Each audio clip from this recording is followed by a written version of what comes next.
गोर लगै छी सब गोटे के। हम छी कल्पना झा। आइ हम अपने लोकनिक बीच एकटा महेशवाणी सुना रहल छी। आशा करैत छी जे अपने लोकनि के जरूर नीक लागत। एखन पंचमी पाबनि चलि रहल अछि आ ई सब गीत तऽ एखन विधि व्यवहार में होइते छै, तऽ अपने लोकनि सुनल जाओ और आशीर्वाद दिया।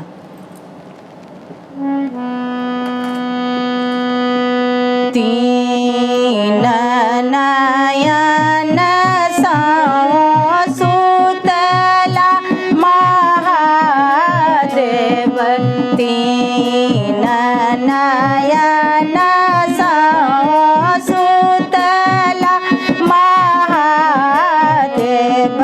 सब धन लय गेल चोर गे माई, सब धन लय गेल चोर गे माई।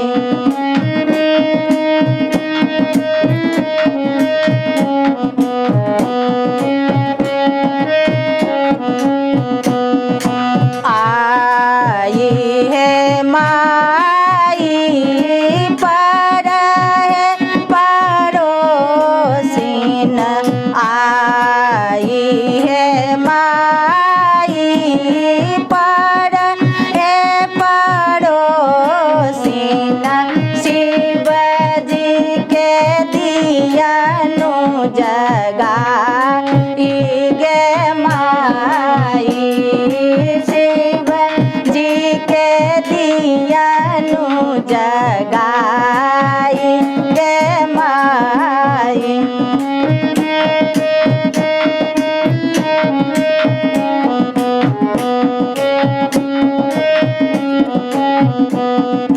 धन में धन छल बसहा बरद छल, धन में धन छल बसहा बरद छल, और छल भांगक झोरी गे माई, और छल भांगक झोरी गे माई।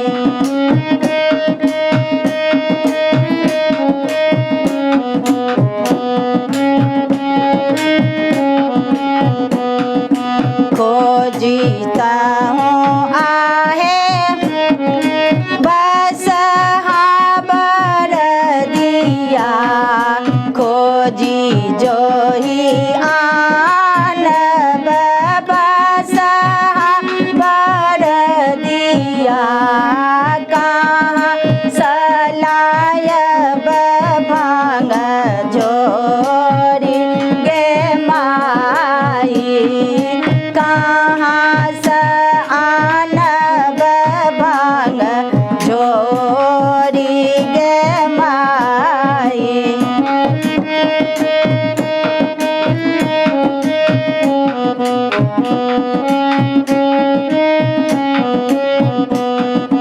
भनहि विद्या